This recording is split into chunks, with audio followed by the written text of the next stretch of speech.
Hi Aquarius, this is Jav. Welcome po sa ating channel.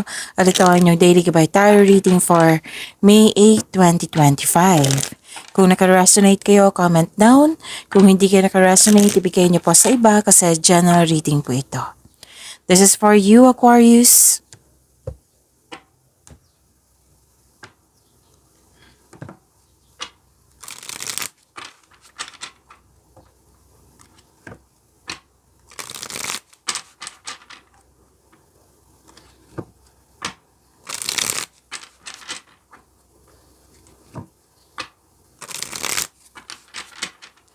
Para po ito sa inyo Aquarius.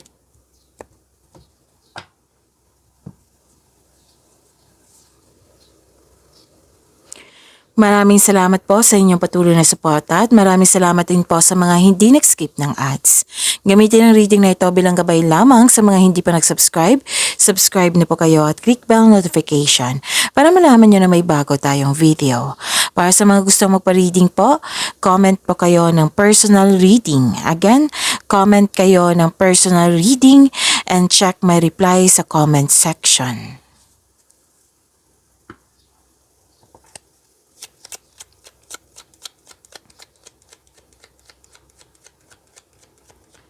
Spirits Guide, mga ganap pa para kay Aquarius. I need 3 cards po.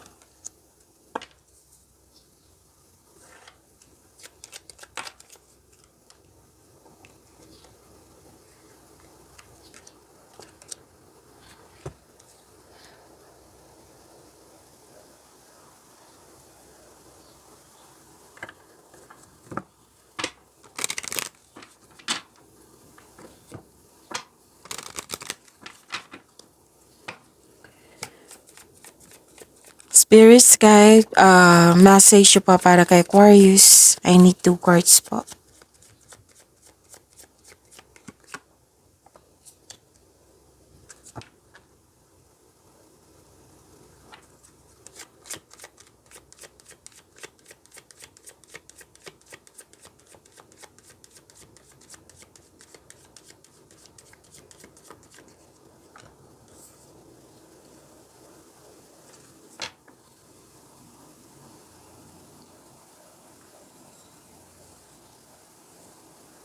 Aquarius, mas lumawak yung ambisyon mo sa buhay. Nagkaroon ng time for reflection dito. At malakas ang inyong intuition. At may malalaman kayong totoong, what I meant is may malalaman kayong manloloko or nanloko sa iyo. Or taong hindi totoo sa iyo. Kasi nga, malakas ang inyong intuition. May nag-uusap dito na magkakapatid. At may ganap na excited ka. At huwag maniwala agad sa chismis. Alamin mo muna kung totoo ba ito or hindi. Dalawang card na po nagsabi dito na may malalaman talaga kayo ngayong araw na ito. Pwedeng lumabas din ito kahapon na may malalaman kayong sekreto sa araw na ito. Pwede din nag-self-study kayo, nagsaliksik, nag-aaral, pwede may usapin tungkol sa education, student, or teacher. Pero most likely, nagsaliksik yung nag-aaral para may nagbabasa sa internet or sa libro para may makuhang learnings or clarity.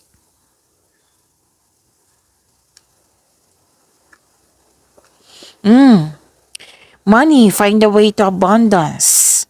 So may binigyan na opportunity sa inyo, Aquarius, na may potential. So kailangan ng aksyon dito, sipag at saka pasensya. May potential po na makapagbigay sa iyo ng abundance, na makapagbigay sa iyo ng financial growth. So find a way to abundance. So aksyon ang kailangan.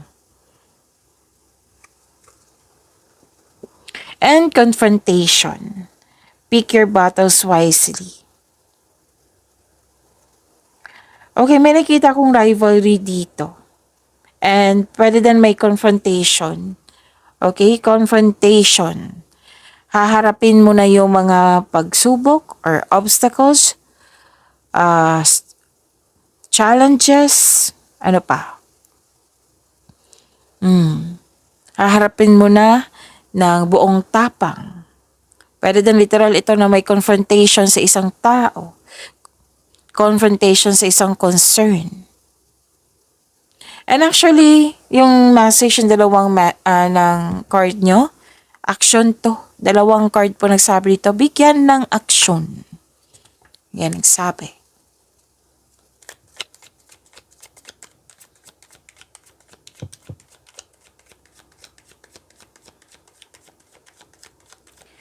Spirits guide, ano po yung energy ni Aquarius?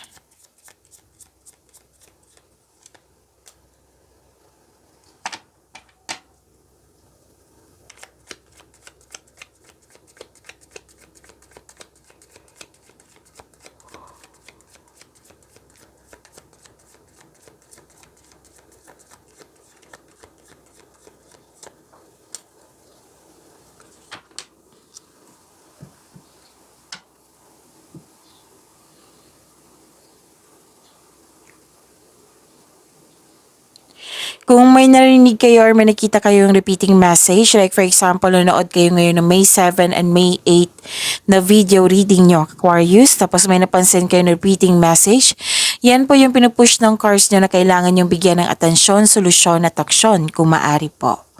So, ano yung energy ni Aquarius?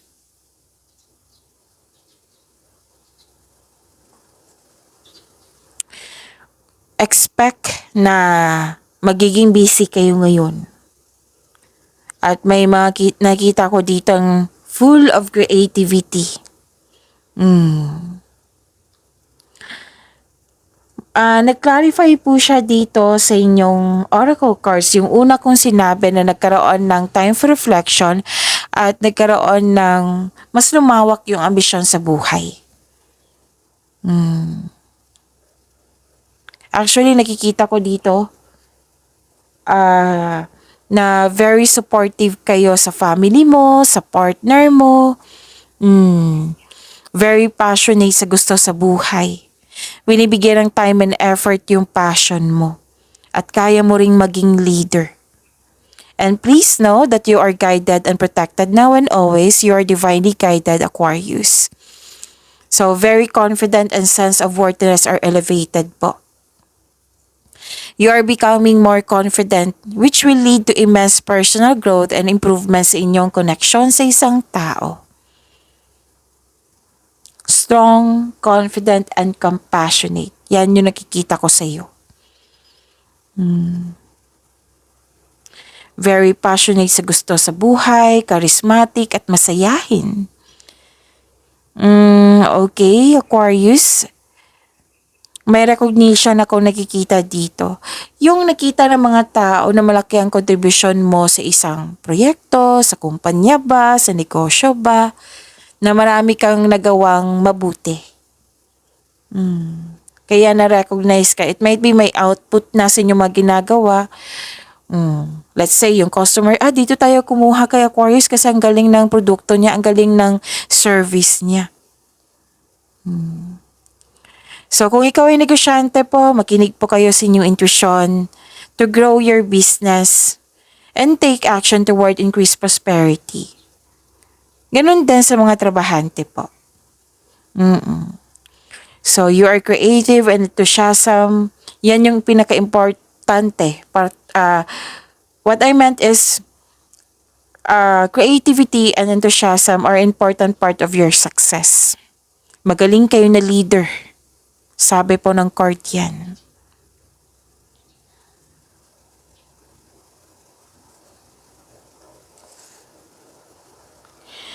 Okay, iwasan nyo lang na mag-isip ng mga kulang sa iyo. Pwede naman ganyan, pero not too much. Huwag masyado magpadala, lalo na sa emotion. Kasi may dito parang may nangyaring loss, pwedeng loss of connection, loss of things, loss of opportunity, may nawala sa'yo na naalala nyo. Yes, nangyari to. Naalala nyo. So, instead na mag-focus kayo sa ganyan, dito tayo sa binigay na pag-asa sa iyo, yung magaling ka na leader, you are powerful, na may recognition, magagawa mo lahat.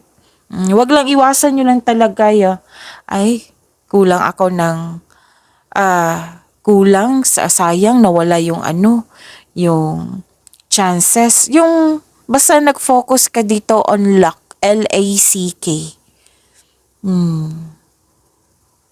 Mas nauna yung Pwede din, mas nauna yung fear. Mas nauna yung nagkaroon ka ng doubt. Instead na gagawa ka ng action, mas nauna yung doubt and hesitation.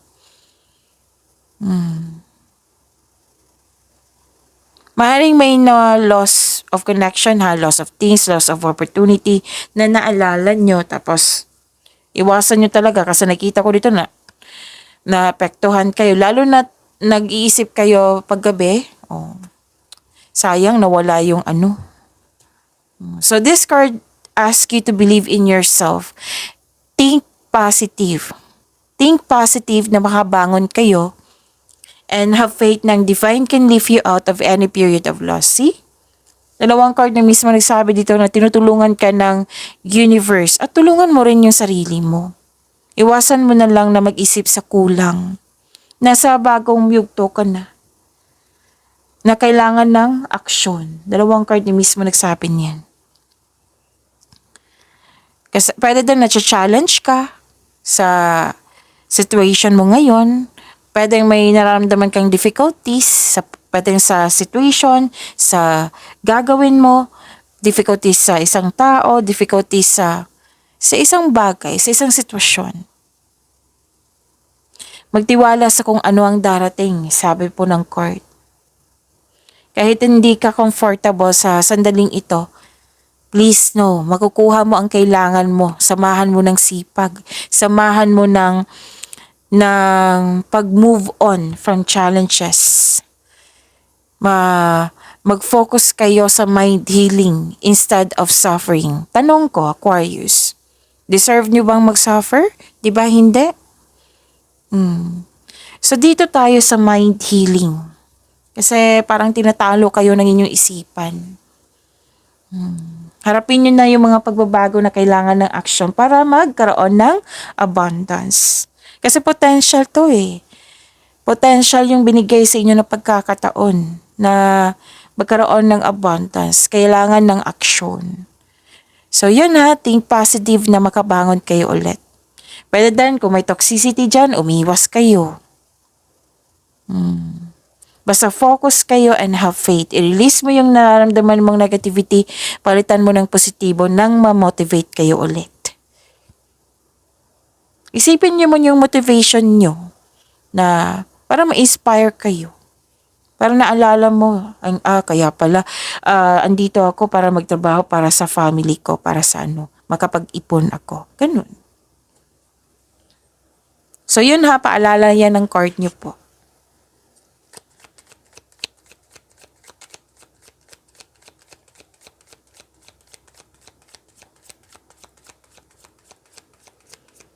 Spirit's Guide, Career and Money ni Aquarius.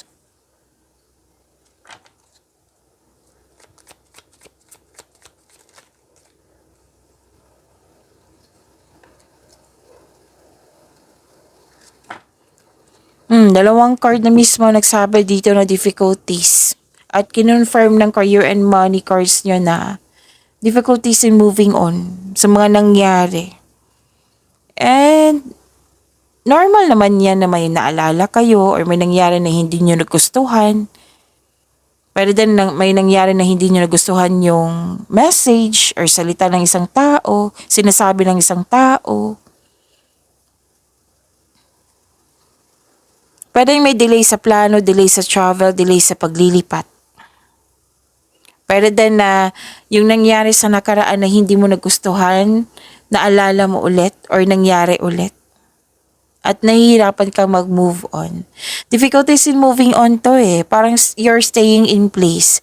For example po, Aquarius, na maglilipat kayo ng lokasyon. Tapos, kasi kailangan. Tapos, ayaw mo, gusto mo magstay. Example lang po yan. Pwedeng sa literal na paglilipat, pwedeng may nangyari sa nakaraan na hindi mo lubusang tanggap at nahihirapan kang mag-move forward. Actually, sa pag-move forward dito, sa pagkakaroon ng healing, may nakita akong pagbabago lalo na sa inyong kaperahan. Pagbabago na para sa inyong kaunlaran.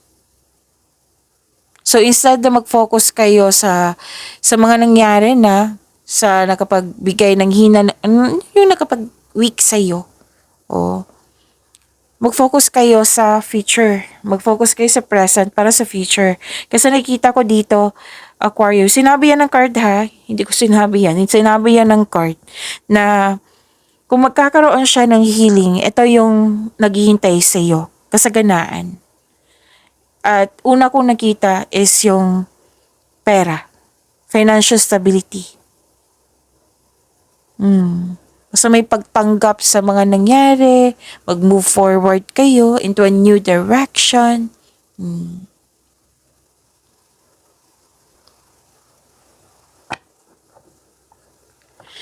Mag-ingat din sa sasabihin mo sa isang tao. Baka naging sensitive po ito. 'Di ba minsan may sasabihin tayo na for our own good tapos ang pagkaintindi ng isang tao ay masama. Oo, na nasaktan siya or naging sensitive to. 'Di ba may mga ganyan. So choices yan eh. So each of us, isa sa atin may mga choice. Wala tayong magagawa niyan. Instead na pwedeng ipaliwanag ng mabuti. Pero mag-ingat na lang sa sasabihin mo. Mararamdaman mo yan eh, na may tao na hindi open. So may immature na tao dito na ayaw ng, what I meant is may immature na tao dito na magkakaroon ng confrontation. See that? So ayaw niya mag-focus. See? Confrontation na lumabas dito sa inyong tarot card. Magkakaroon siya ng confrontation dahil sa hindi maganda yung mga ginagawa niya, hindi maganda yung mga sinasabi niya. And wala kang time for yourself. You may be taking life too serious. Actually, si Aquarius, kung kilala niyo talaga to, very practical, very prangka. Na wala naman siyang masamang intention, kundi reality. This is reality. Ganun. Yan yung based lang po sa study ko at sa mga kakilala kong Aquarius. Actually, marami akong natutunan sa Aquarius.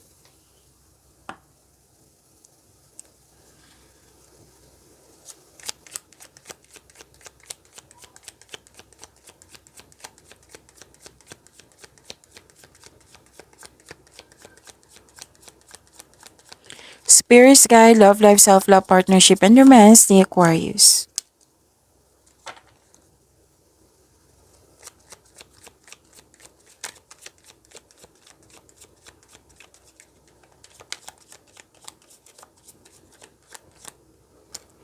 By the way, Aquarius, napanood nyo na ba yung post ko kagabi after ni Capricorn? That is your love reading. Baka gusto na ng another message.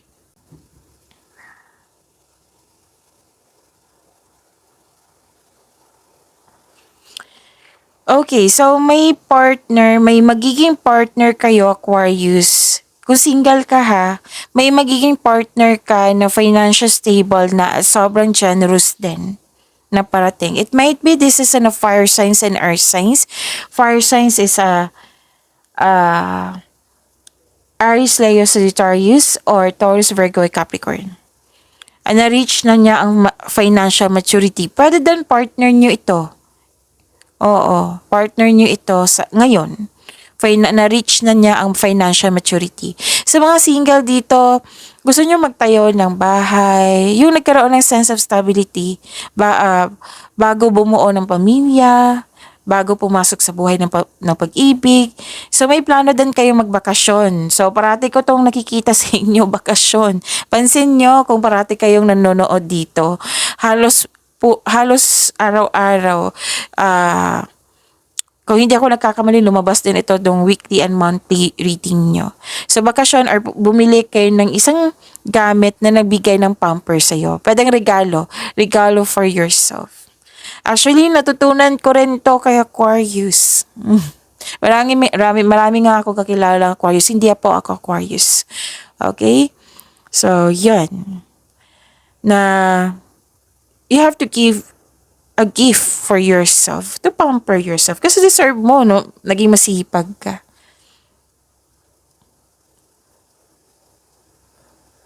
And, mag-iwas lang kayo sa controlling person, dictator, inhumane, at hindi nagsasabi ng totoo sa iyo. Alam mo to kasi mataas ang iyong intuition. Judger siya, controlling siya, so umiwas na lang. Okay, yan yung sabi ng card dito, umiwas kung pwede. So, pagyamanin niyo po yung blessings sa binigay sa inyo, Aquarius. See you tomorrow. Maraming salamat po.